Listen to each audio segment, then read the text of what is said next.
Good morning, students, and welcome back to our online classes for business studies.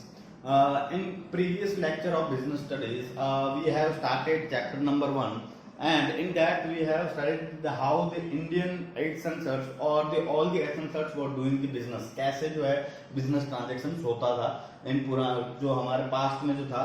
तो पहले हमने पढ़ा था कि भाई सबसे पहले थी barter system. In that we were doing the goods against the goods, we are exchanging our goods against the goods we want. ठीक है.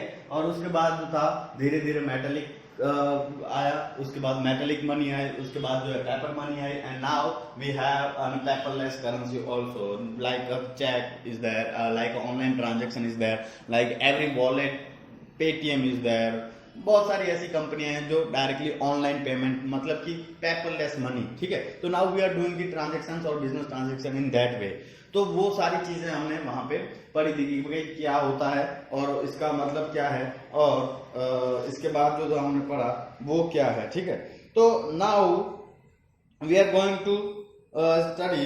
यहाँ पे जो है हमें एक ये कैरेक्टरिस्टिक्स ऑफ बिजनेस पढ़ने से पहले एक छोटे सी टॉपिक है जो आपको पढ़ना होगा कि economic activities and non economic activities. ठीक है. ये बिजनेस कैरेक्टरिस्टिक्स ऑफ बिजनेस है. इससे पहले we have to study the economic activity and non economic activities. ठीक है. Economic activity and non economic activity के बीच में हमें पढ़ना होगा. ठीक है. तो इन business in the society where every individual is done anything activity which satisfy their wants and needs. ठीक है. हर एक इंडिविजुअल जो है कोई ना कोई एक्टिविटीज करता ही है ताकि अपनी नीड्स और वांट्स जो है सेटिस्फाइड हो सके. जैसे to satisfy my needs, all needs and wants, what I do, I taught the students. मैं क्या करता हूँ, मैं जो एक टीचर की तरह काम करता हूँ. ठीक है. तो in other manners every individual will perform any such one activity which satisfies their needs and wants. ठीक है. हर एक इंडिविजुअल जो है कुछ ना कुछ एक्टिविटीज परफॉर्म करता है जिसकी वजह से उसकी बाकी की सारे नीड्स एंड वांट्स जो है सेटिस्फाइड हो सकती है. लेकिन यहाँ पे जो है इकोनॉमिक एक्टिविटीज और नॉन इकोनॉमिक एक्टिविटी में आपको डिफरेंस देखना है. Suppose I am the teacher. ठीक है. मैं एक टीचर हूँ एंड मैं जो हूँ आपको पढ़ा रहा हूँ. In return I am getting the salary in every month. ठीक है. तो वो क्या हुआ, इकोनॉमिक एक्टिविटी, जिसकी वजह से मुझे जो है कुछ फायदा हो रहा है. ठीक है. आई एम टीचर, मैं जो हूँ सपोज मैं एक बिजनेसमैन हूँ और मैं अपना बिजनेस करता हूँ, तो इसकी वजह से ये क्या है, इकोनॉमिक एक्टिविटी है जहां पे मुझे पैसे मिलते हैं. ठीक है. मैं एक फार्मर हूँ और मैं फार्म में अपने फार्मिंग कर रहा हूँ और उसके थ्रू मैं क्या कर रहा हूँ, पैसा अर्न कर रहा हूँ. ठीक है. मनी अर्न कर रहा हूँ. तो that is all the economic activities. लेकिन मैं फार्मर हूँ और मैं गुड्स और अपने सपोज मैं फार्मिंग कर रहा हूँ अपने छत के ऊपर या फिर मेरे फील्ड में ही मेरे फार्म के ऊपर मैं फार्मिंग कर रहा हूँ, लेकिन for my personal use only. ठीक है. मैं क्या कर रहा हूँ, सिर्फ और सिर्फ मेरे पर्सनल यूज के लिए ही फार्मिंग कर रहा हूँ. जो भी उसमें से जो भी मुझे मिलेगा फार्मिंग के थ्रू, सपोज मैं कॉटन लगा रहा हूँ तो वो कॉटन जो है मैं खुद ही यूज करूंगा, उसे बेचूंगा नहीं. ठीक है. तो वो एक्टिविटीज क्या होगी, नॉन इकोनॉमिक एक्टिविटी. अगर मैं फार्मर हूं, कॉटन लगा रहा हूं और मैं वो कॉटन किसी और को बेच रहा हूं तो that will be economic activity. But वही कॉटन मैं अपने पर्सनल यूज के लिए ले रहा हूं तो it is not a economic activity. वो इकोनॉमिक एक्टिविटी नहीं होगी. वो क्या होगी, नॉन इकोनॉमिक एक्टिविटी होगी. जहां पे मनी जनरेट हो. ठीक है. Where any activity which generates the money, that activity will be known the economic activity. ठीक है. आई एम द टीचर, मैं आपको पढ़ा रहा हूँ स्कूल में और in return I am getting my salary. But I am the teacher, मैं जो हूँ अपने मेरे बच्चे को पढ़ा रहा हूँ घर पे, तो वो इकोनॉमिक एक्टिविटी नहीं है. वहां पे मैं पढ़ा ही रहा हूँ, एक्टिविटी मैं दोनों सेम ही कर रहा हूँ. स्कूल में भी पढ़ाऊंगा और घर पे मैं अपने बच्चे को भी पढ़ाऊंगा, लेकिन वो इकोनॉमिक एक्टिविटी नहीं है. क्यों, उससे जो है कोई भी पैसा मनी जनरेट नहीं होगा. तो you have to identify which activity is economic activity and which activity is non economic activity. ठीक है. तो any activity which generates the money will be considered as economic activity और any activity which is not generating the money will be considered as non economic activity. अब मैं teaching कर रहा हूँ, आपको पढ़ा रहा हूँ और मुझे सैलरी मिल रही है तो that is economic activity. But I am teaching my child, but it is not economic activity. Why? It is not going to generate any money and result of that activity will be not generating a money. ठीक है. तो इस reason की वजह से आपको ये चीजें जो हैं These एक्टिविटीज मतलब हर एक इंडिविजुअल कोई ना कोई एक्टिविटी करता है, जैसे मैं टीचिंग कर रहा हूँ, कोई फार्मर जो है फार्मिंग कर रहा है, तो वो एक्टिविटीज को दो एक्टिविटी में कैटेगराइज किया जा सकता है, economic activity and non economic activity. ठीक है, economic activity are those by which we can earn our livelihood, whereas non economic activities are those perform out of love, sympathy, sentiments, patriotism. ठीक है, तो economic activities क्या होगी, तो economic activities are those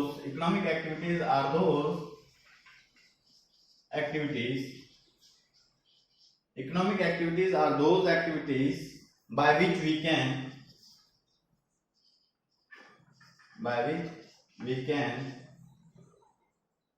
earn our livelihood।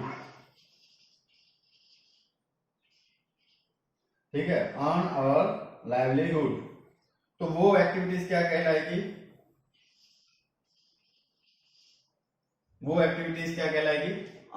Economic activity. जिस activity की वजह से हम अपने पैसे कमा सकते हो वो एक्टिविटी इकोनॉमिक एक्टिविटीज कहलाएगी। ठीक है, नॉन इकोनॉमिक एक्टिविटीज में क्या होगा, are those activities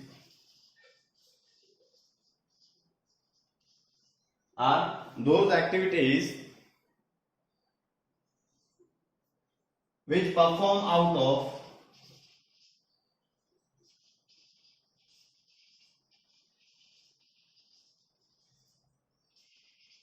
love, sympathy,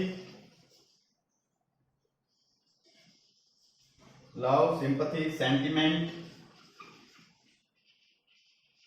ठीक है, वो उनके लिए अगर वो परफॉर्म की जा रही है तो वो क्या होगी, नॉन इकोनॉमिक एक्टिविटी। कि भाई मुझे जो है मेरे बेटे से प्यार है इसीलिए मैं उसे पढ़ा रहा हूँ। ठीक है, डॉक्टर जो है अपनी ही फैमिली मेंबर की ट्रीटमेंट कर रहा है बिकॉज लव, केयर, सिंपैथी की वजह से। ठीक है, तो activity which are perform out of love, care, sympathy, sentiment, those activity will be known as non economic activity. In the same way अगर वही इकोनॉमिक एक्टिविटीज जो है वो अगर अपने पैसे कमाने के लिए की जा रही है तो वो एक्टिविटी क्या होगी, इकोनॉमिक एक्टिविटीज।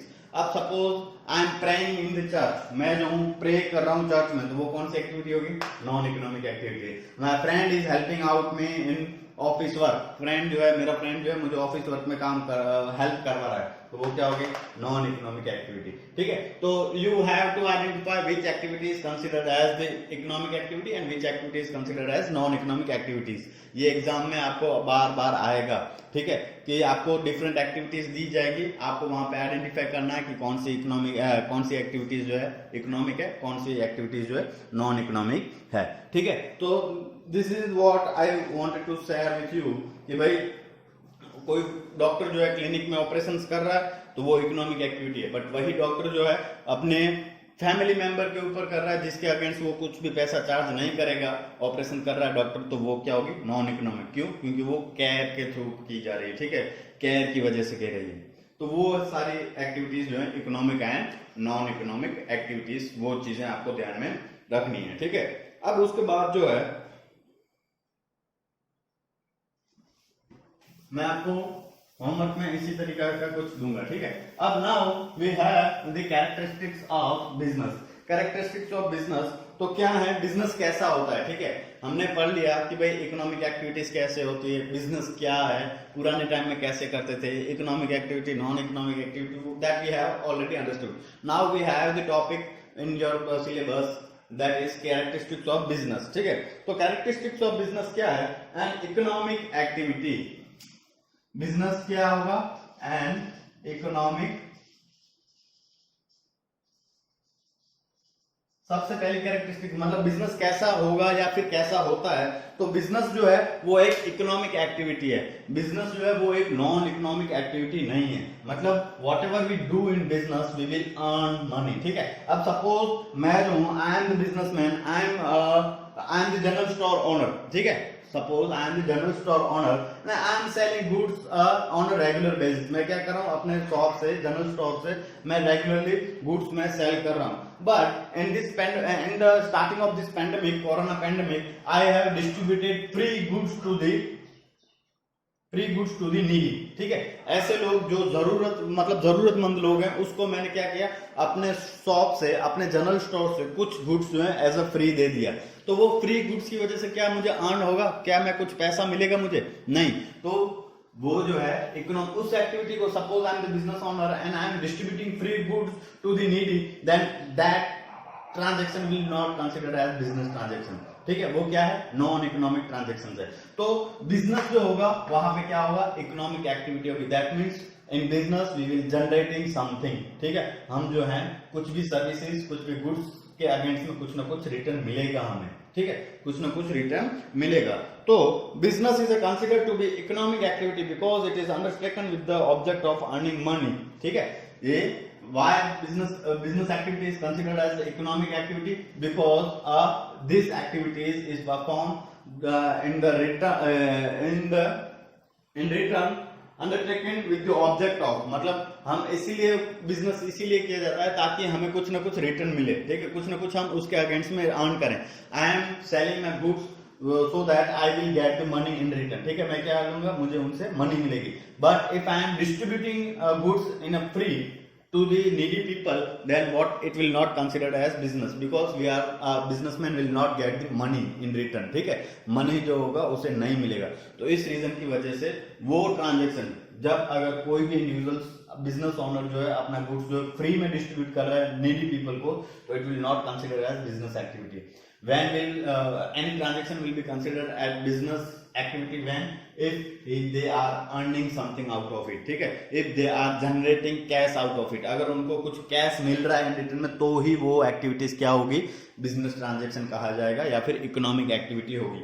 तो बिजनेस की हर एक ट्रांजेक्शन जो होते हैं, ठीक है, whatever the transaction we perform in the business will be a economic activity, ठीक है, उसके अगेंस्ट में कैश जनरेट होगा। If we are not generating the cash in any transaction, then it will be not considered as business, ठीक है, वो business consider नहीं किया जाएगा। ओके, तो ये है when if suppose if I am making any transaction with the cash, sympathy and love, out of love, cash, sympathy, इसके वजह से मैं अगर कोई एक्टिविटीज कर रहा हूं, जो मैंने अभी आपको एग्जांपल दिया कि भाई in the pandemic I have distributed goods to the needy people, तो मैंने यहाँ पे क्या किया, सिंपथी की वजह से मुझे उन नीडी पीपल के ऊपर सिंपथी आ गई, दया आ गई, इस रीजन की वजह से मैंने उनको क्या दिया, गुड्स में फ्री में दिए, तो उसके अगेंस्ट में मुझे कुछ भी पैसा नहीं मिलेगा। तो वो एक्टिविटीज जो है इकोनॉमिक एक्टिविटी नहीं होगी और वो ट्रांजेक्शन जो है बिजनेस ट्रांजेक्शन नहीं कहलाएगा। बिजनेस ट्रांजेक्शन कब कहेंगे हम उसे, जब वो अगर उससे कुछ भी कैश मिलता होगा तो, ठीक है। तो ये पहला characteristics, all the activities of business will be always ना इकोनॉमिक एक्टिविटीज होंगी, ठीक है, वो क्या होंगे, इकोनॉमिक एक्टिविटीज होंगी। ओके, दूसरा है प्रोडक्शन और procurement of goods and services. Production and procurement of goods and services। अब बिजनेस किसे कहेंगे, या तो मैं जो हूं कुछ ना कुछ प्रोड्यूस करता हूँ, ठीक है। अब suppose I am the manufacturer of this marker and I am selling to the wholesalers, retailers and to the ultimately to the end customers. मैं यहाँ पे क्या कर रहा हूँ, I am producing the good, ठीक है, I am producing, I am the manufacturer of this marker and I am selling it to the wholesalers, retailers and ultimately to the end customers। तो मैंने यहाँ पे क्या किया, प्रोड्यूसर हूँ, ठीक है। तो बिजनेस में क्या होगा, या तो मैं प्रोड्यूस करता हूँ या फिर यहाँ पे मैं क्या करूँगा, प्रोक्योरमेंट। प्रोक्योरमेंट मतलब I am buying from the, suppose यहाँ पे मैं जो हूँ क्या हूँ, मैन्युफैक्चरर हूँ, ठीक है, I am the manufacturer over here. लेकिन मैन्युफैक्चरर क्या करेगा, he will not sell directly to the end customer, what he will do, he will sell to the production, ठीक है। तो मैन्युफैक्चरर क्या करेगा, यहाँ पे manufacturer will not directly sell to the end customer, what he will do, he will sell to the wholesalers and wholesaler will sell to the retailers, ठीक है। इस तरीके से बिजनेस जो है वो होता है, ठीक है। Retailer will sell to the end customer. तो what wholesalers and retailers are doing over here, they are procuring goods from the manufacturer and selling to the end customers, ठीक है। what wholesaler is doing over here, wholesaler is purchasing goods from the manufacturer, मतलब he is procuring goods from the manufacturer and sell it to the retailer। What retailer is doing over here? Retailer is procuring goods from the wholesaler and selling it to the manufacturer. So procurement means collecting goods from the either wholesaler or from the manufacturer and selling to the end customers. तो business में क्या होगा, या तो हम कुछ ना कुछ प्रोड्यूक्शन कर रहे होंगे या फिर we are procuring goods from one individual and selling it to the other individual. ठीक है, तो बिजनेस ट्रांजैक्शन हम उससे ही कहेंगे अगर वहां पे कुछ भी गुड्स का प्रोडक्शन होता है या फिर वो गुड्स जो है एक जगह से लेके दूसरी जगह पे सेल कर रहे हैं. Procurement means buying goods from the either wholesaler और द मैन्युफैक्चरर. रिटेलर क्या करेगा, या तो होलसेलर से बाय करेगा या फिर मैन्युफैक्चरर से. होलसेलर क्या करेगा, मैन्युफैक्चरर से बाय करेगा, रिटेलर को सेल करेगा. रिटेलर क्या करेगा, होलसेलर से बाय करेगा एंड कस्टमर्स को बेचेगा. ठीक है, तो procurement means collecting goods from the manufacturer और the wholesaler and selling it to the end user. ठीक है, तो in the business activities either there is a production of goods or services or there is a procurement of goods and services. ठीक है, तो वहां पे क्या होगा, या तो हम खुद प्रोड्यूस करेंगे, जैसे मैंने यहाँ पे कहा I am the manufacturer, that means I am producing the goods. ठीक है, मैं मैन्युफैक्चरर हूं, that means I am producing the goods. और अगर मैं रिटेलर होता तो what I will do, I will procure the goods from the wholesaler and sell it to the with the margin. ठीक है, विद सम प्रॉफिट मार्जिन, कि भाई मुझे अगर यहाँ से 22 रुपए मिल रहा है तो I will sell it to the 25 rupees. तो यहाँ पे क्या होगा, मार्जिन मुझे प्रॉफिट मिलेगा. तो बिजनेस ट्रांजैक्शन उससे ही कहेंगे या तो गुड्स और सर्विसेज का प्रोडक्शन होता हो या फिर एक जगह से परचेस करके दूसरी जगह पे सेल कर रहे होंगे, उसी ट्रांजैक्शन को हम बिजनेस ट्रांजैक्शंस कहेंगे. ठीक है, आप कोई भी ऐसा बिजनेस देख लो, या तो वो प्रोडक्शन होगा या फिर वो प्रोक्योरमेंट का बिजनेस होगा. कोई भी बिजनेस आप देख लो, either it is a production और either it will be a procurement. ठीक है, इन दोनों के अलावा और कुछ बिजनेस नहीं होगा. ठीक है, तो बिजनेस एक्टिविटीज जो है हम उसे ही कहेंगे, या तो वो प्रोडक्शन करेगा या फिर वो क्या करेगा, प्रोक्योरमेंट करेगा. ठीक है, तो before goods are offered to the people for consumption this must be either produce और procured by the business enterprise. जो भी गुड्स हम कंज्यूम करते हैं, whatever goods we use, either it is produced और the procure by the business enterprise. ठीक है, आप देख लो कोई गुड्स जो है या तो आप जो है रिटेलर से परचेस करोगे या फिर आप कोई भी डायरेक्टली मैन्युफैक्चरर से परचेस करते होगे. ठीक है, तो either that good is produced और either it will be a procured by the business enterprise. ठीक है, तो बिजनेस एंटरप्राइज क्या करती है, या तो वो प्रोडक्शन करती है या फिर वो प्रोक्योरमेंट करती है. ठीक है, thus every business enterprise either manufacturer of the goods or it deals with the acquire them and produce them from further sold to the consumers. ठीक है, तो या तो फार्म जो होगी वो प्रोडक्शन फार्म होगी या तो वो फार्म जो होगी वो प्रोक्योरमेंट फार्म होगी. ठीक है, तो बिजनेस ट्रांजैक्शन में क्या होगा, प्रोडक्शन और प्रोक्योरमेंट ऑफ गुड्स और सर्विसेज होते हैं. ठीक है, बिजनेस में क्या होता है, बिजनेस में जो है वो या तो गुड्स प्रोड्यूस होते हैं या तो वो गुड्स जो है प्रोक्योर होते हैं. ठीक है, उसके बाद है sale of exchange of goods and services.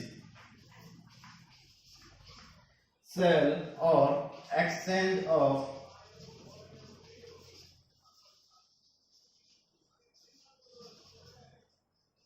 ठीक है, sell of goods directly or indirectly. Business involves transfer of exchange of goods and services for value.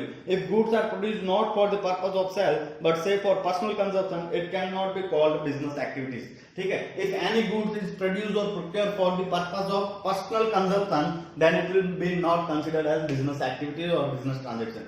If any goods or services is produced or procured for the purpose of personal use, अगर मैं personal use के लिए, अगर मैं suppose I am the retailer, ठीक है, मैं retailer हूं, suppose I am the retailer और आई एम द होलसेलर. ठीक है, मैं रिटेलर हूं तो मैं क्या करूंगा, I will procure the goods from the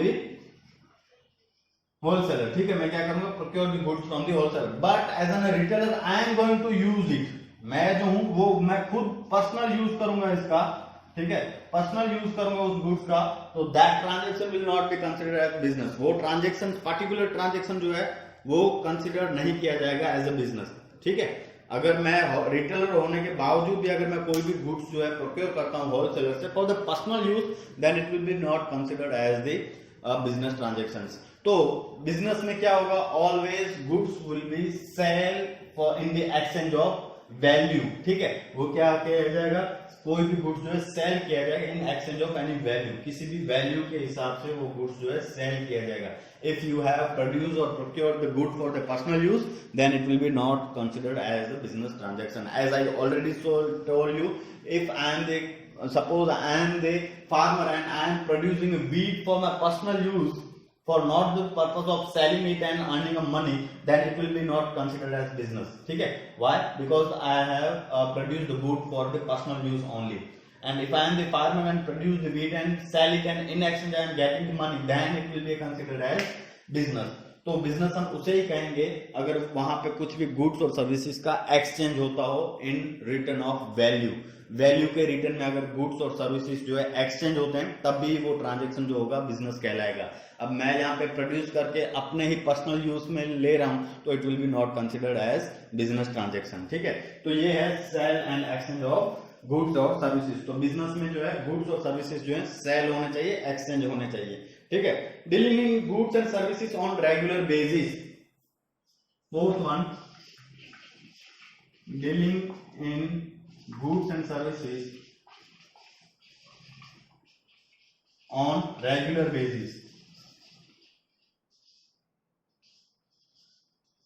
dealing on goods and services on regular basis। तो as I told you कि भाई suppose I have a bike, ठीक है, I have a bike that I have used for the more than 10 years, ठीक है, मेरे पास bike है जो मैंने 10 साल से मैं यूज कर रहा हूँ उसको। Now I am thinking that I will sold it out and I am going to purchase a new bike, ठीक है। मैं जो हूँ मेरी ये पुरानी बाइक जो है 10 साल पुरानी बाइक जो है मैं उसे सेल कर दूंगा और मैं नई बाइक परचेस करूंगा। तो वो उस बाइक को मैंने बेच दिया, उसके रिटर्न में मुझे मनी मिलेगी, ठीक है। तो वो क्या है, इकोनॉमिक एक्टिविटी है। मैंने यहाँ पे किसी और से प्रोक्योर करके अब मैं सेल कर रहा हूँ तो वो बिजनेस एक्टिविटी है। Sale in exchange of goods और सर्विसेज, पर्सनल यूज के लिए मैं क्या करूंगा, गुड्स सेल कर रहा हूँ, ठीक है। तो मुझे क्या मिलेगा, वैल्यू मिलेगा, मनी मिलेगी। तो इन तीनों एक्टिविटी के हिसाब से वो बिजनेस है, ठीक है। वो ये तीनों जो कैरेक्टरिस्टिक्स हैं बिजनेस की, according to that it is a business. But ये क्या मैं डील कर रहा हूं इस एक्टिविटी में रेगुलर बेसिस पे? No, I am selling it in, I am doing this transaction once in a while, ठीक है। वो ट्रांजेक्शन जो है मैं कभी कभी एक ही बार करूंगा, शायद 10 साल 5 साल बाद ही मैं करूंगा, तो उस एक्टिविटी को हम बिजनेस नहीं कहेंगे। हम जो है बिजनेस किसे कहेंगे, if I am dealing in that selling old bike, purchasing and selling old bikes and making money, then it will be considered as an economic activity और business. But I am dealing in this activity only for one time. मैं जो हूँ क्या कर रहा हूँ, bike, मेरी पुरानी बाइक को बेच रहा हूँ। वो बाइक शायद मैं अभी दोबारा मैं ऐसा नहीं करूंगा कि फिर से एक पुरानी बाइक परचेस करूंगा और सेल करूंगा और पैसे कमाऊंगा, नहीं।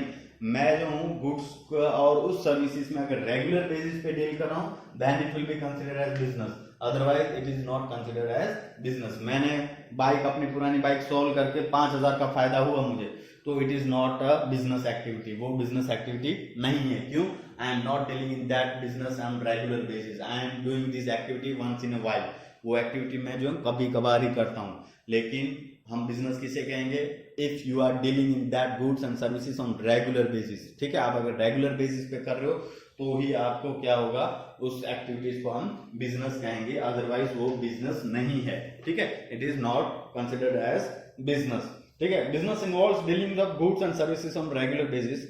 One single transaction of sale और purchase thereof does not constitute business. Thus, for example, if person sell his or her domestic radio set even at profit, it is not be considered as business purpose, ठीक है। तो यहाँ पे क्या होगा, हम उसे ही बिजनेस कहेंगे जो एक्टिविटीज जो है रेगुलर बेसिस पे की जाती होगी। अगर आप वंस इन वाइल कोई ट्रांजेक्शन करते हैं, उससे अगर आपको प्रॉफिट भी होता है तो भी हम उसे बिजनेस कंसिडर नहीं करेंगे, ठीक है। We will not consider it as an business. और ओके, उसके बाद है प्रॉफिट शेयरिंग,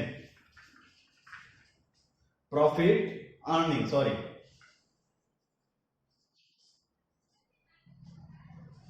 प्रॉफिट अर्निंग।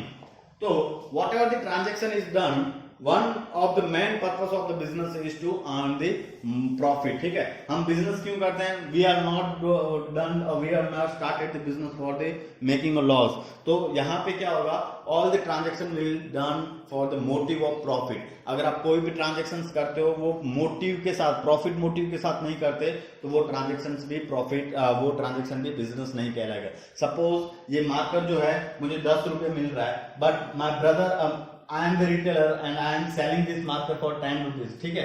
मेरी कॉस्ट जो है 10 rupees and I am selling it to the customers at the 15 rupees। मेरी कॉस्ट क्या है? 10 rupees है and I am selling to the customer at 15 rupees, but my brother comes and asks for the marker, but I have charged from him 10 rupees only। मैंने क्या charge किया? 10 रुपए ही charge किया। तो इसका मतलब क्या हुआ, मैंने जो है कोई भी ये ट्रांजेक्शन जो है प्रॉफिट मोटिव के साथ नहीं किया, ठीक है। तो हर एक ट्रांजेक्शन का मोटिव जो होगा वो प्रॉफिट होना चाहिए, अर्निंग अ प्रॉफिट, ठीक है, वो मोटिव होना चाहिए। अगर किसी भी ट्रांजेक्शन में ये मोटिव नहीं है बिजनेसमैन का कि प्रॉफिट अर्न करना है, तो वो ट्रांजेक्शन, बिजनेस का ट्रांजेक्शन जो है वो क्या होगा, ट्रांजेक्शन नहीं कहलाएगा, बिजनेस नहीं कहलाएगा, ठीक है। इन द सेम वे जैसे मैंने कहा कि भाई मैंने जो है अपने गुड्स जो है फ्री में या फिर कम दाम पे जो है कस्टमर्स को दे दिए, ठीक है। मैंने अपने गुड्स जो है फ्री में या फिर कम दाम पे बिजनेस का गुड्स जो है मैंने अपने कस्टमर्स को दे दिए, तो वो ट्रांजेक्शन क्या कहलाएगा, बिजनेस नहीं कहलाएगा, ठीक है। तो no business can survive for long without the earning from it. That is why business makes all the possible efforts to maximize profit by increasing the volume of sales or reducing the cost, वो जो भी चीजें होंगी। तो profit earning जो है वो business का सबसे पहला एक कैरेक्टरिस्टिक्स है। और whatever the activities done in the business always have one motive, that is earning profit, earning a maximum profit, ठीक है। हर एक बिजनेस एक्टिविटी का एक ही मोटिव होता है, वो होता है प्रॉफिट अर्निंग, ठीक है। तो अगर आप कोई भी एक्टिविटीज में जो है प्रॉफिट मोटिव के साथ नहीं करते, ठीक है, अगर हो सकता है कि लॉस भी हो, ठीक है, लॉस हो तो भी वो बिजनेस, कि भाई मैंने जो है बिजनेस स्टार्ट किया, मुझे लगा था कि 1 लाख प्रॉफिट होगा, लेकिन उसकी वजह से 50,000 नुकसान हो गया, तो दैट इज नुकसान हो गया, वो प्रॉफिट बिजनेस है।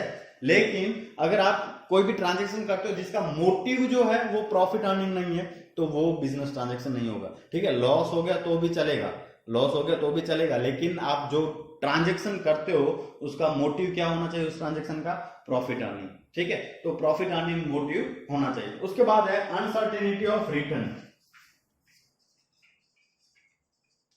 Uncertainty of return. अब हर एक बिजनेस जो है गारंटी तो नहीं होती कि सक्सेस ही होगा, ठीक है।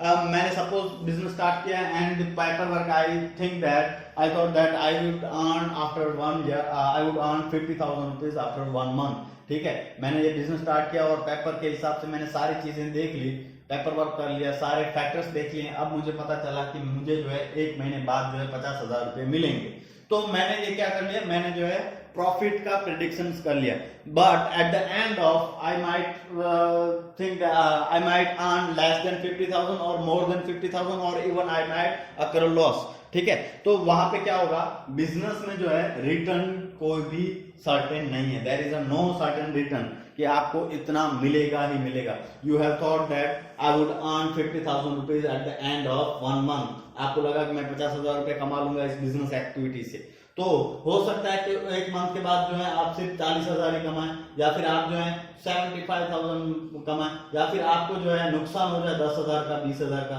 ठीक है। तो ये क्या है, there is no certain return in business, ठीक है। वहां पे क्या है, कोई भी सर्टेन रिटर्न नहीं है। आपको लगता है कि 50,000 कमा ही लूंगा, तो वहां पे ये बिल्कुल भी सर्टेन नहीं है। रिटर्न क्या है, टोटली अनसर्टेन है, ठीक है। सर्टेन मतलब बिल्कुल भी डिसाइडेड नहीं है, कुछ भी हो सकता है। You might earn more money और you might either loss your capital also, आपको जो है लॉस भी हो सकता है, आप जो है शायद इससे भी ज्यादा जो आपने डिसाइड किया उससे भी ज्यादा कमा सकते हैं, ठीक है। तो बिजनेस में क्या होगा, there is a totally uncertainty of return, you will not, there is a not fix return, ठीक है। वहां पे कोई ऐसी चीज नहीं है कि आपको इतना मिलेगा ही मिलेगा, there is no thing like fix return on the business, ठीक है। In business you will not earn a fixed amount. There is chances that you might earn more than you thought and there is chances that you might have to face the loss also. आपको जो है face loss भी face करना पड़ सकता है, ठीक है। तो ये चीजें क्या है, बिजनेस में जो है अनसर्टेनिटी होती है रिटर्न की। आपको प्रॉफिट मिलेगा ही मिलेगा, वो बिल्कुल भी डिसाइडेड नहीं है। हो सकता है मिले तो जो आपने सोचा था उससे भी कम मिले। आपने 50,000 सोचा था, सिर्फ आपको 10,000 की प्रॉफिट हो सकता है। ठीक है, आपने जो है 50,000 सोच के रखा था, आपको 80,000 रुपया प्रॉफिट हो जाए, आपको 10,000 नुकसान भी हो सकता है। तो in the business there is totally uncertainty of return, there is no one such thing that called fix return. ठीक है, वहां पे ऐसा कोई भी चीज नहीं है जो आपको फिक्स रिटर्न मिलेगी ही मिलेगी। Uncertainty of return refers to the lack of knowledge relating to the amount of money that business is going to earn in given period. Every business invest money to the run activities with to objective, मतलब हर कोई invest करता है profit earn करने के लिए। ठीक है, कि मुझे प्रॉफिट मिलेगा, but there is a totally uncertainty of return. वहां पे क्या है, टोटली अनसर्टेनिटी है। ठीक है, but it is not certain, so what amount of profit will be earned. Also there is always possibility of losses being occurred in spite of best effort put into the business. मतलब आप हो सकता है कि वहां पे loss भी हो सके। तो बिजनेस में रिटर्न की क्या है, टोटली अनसर्टेनिटी है। There is no such thing that fix return. ठीक है, आपको इतना प्रॉफिट होगा ही होगा, वो चीज ऐसी कोई है नहीं। ठीक है, उसके बाद है last one, element of risk. 7 characteristics element of risk. ठीक है, एलिमेंट ऑफ रिस्क तो वो क्या है, risk is the uncertainty associated with an exposure to the loss. It is caused by some unfavourable or undesirable event. The risks are related with the certain factor like changes in consumers, मतलब there is a no fix, मतलब customers you might have faced the loss also because there is a lot of factors which affect your business. ठीक है, वहां पे बहुत सारे, in any business there is a number of factors that is going to affect your business. ठीक है, अगर आप कोई भी एक बिजनेस स्टार्ट करने जा रहे हो तो वहां पे बहुत ज्यादा फैक्टर्स होते हैं जो आपके बिजनेस को इफेक्ट करते हैं, which will may resulted into the loss to your. ठीक है, आपको भी है लॉस भी हो सकता है, आपको वो सारे फैक्टर्स जैसे कि गवर्नमेंट की पॉलिसीज, ठीक है, गवर्नमेंट के रूल्स रेगुलेशंस अगर कभी भी चेंज हो जाएं तो आपको लॉस भी हो सकता है। ठीक है, in the same way taste and preferences of consumers, अगर कस्टमर्स को जो पहले चीज पसंद आती थी वो अब धीरे धीरे नहीं आ रही है तो वहां पे भी आपको लॉस हो सकता है। तो वहां पे क्या है, business has an always risk factor. ठीक है, बिजनेस का क्या होगा, हमेशा वहां पे रिस्क फैक्टर रहेंगे ही रहेंगे कि भाई गवर्नमेंट के रूल्स रेगुलेशन चेंज होना, कस्टमर्स की टेस्ट प्रेफरेंसेस चेंज होना, कहीं पे टेक्निक नई डेवलपमेंट टेक्निक्स आ जाएं, ठीक है, कुछ भी मतलब टेक्नोलॉजीज नहीं आ जाए तो वहां पे आपके बिजनेस को लॉस हो सकता है। कहीं पे अगर सपोज स्ट्राइक हो गई कहीं पे भी बिजनेस में, या फिर जैसे अभी लॉकडाउन हो गया, गवर्नमेंट ने अभी लॉकडाउन लगा दिया, तो जो नए नए बिजनेस स्टार्ट किए होंगे, जो पुराने बिजनेस है उनको भी क्या होगा, लॉस हो सकता है।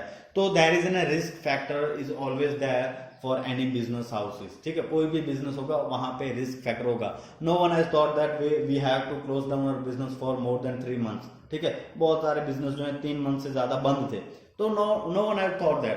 तो ऐसे business transaction in every business there is an risk factor. Demonetisation government ने लगा दिया तो वहां पे क्या था, बहुत सारे बिजनेस को लॉस हुआ।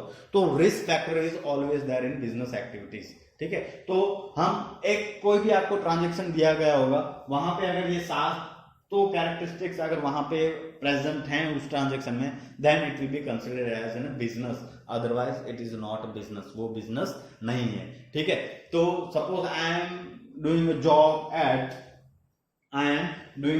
As an teacher at Shri Ghanshyam academy Narayanpur. ठीक है, मैं वहां पे जॉब कर रहा हूं तो वो बिजनेस है नहीं है। ठीक है, लेकिन I am taking a tuition in Narayanpur, मैं जो हूँ ट्यूशन कर रहा हूँ नारायणपुर, मैं बच्चों को ट्यूशन दे रहा हूँ नारायणपुर, तो क्या वो बिजनेस एक्टिविटी है? क्यों? वो economic activity. In return I will go at fees, production और प्रोक्योरमेंट। मैं सर्विसेज का प्रोडक्शन करता हूँ, ट्यूशन दे रहा हूँ तो मतलब मैं क्या कर रहा हूँ, सर्विसेज का प्रोडक्शन कर रहा हूँ।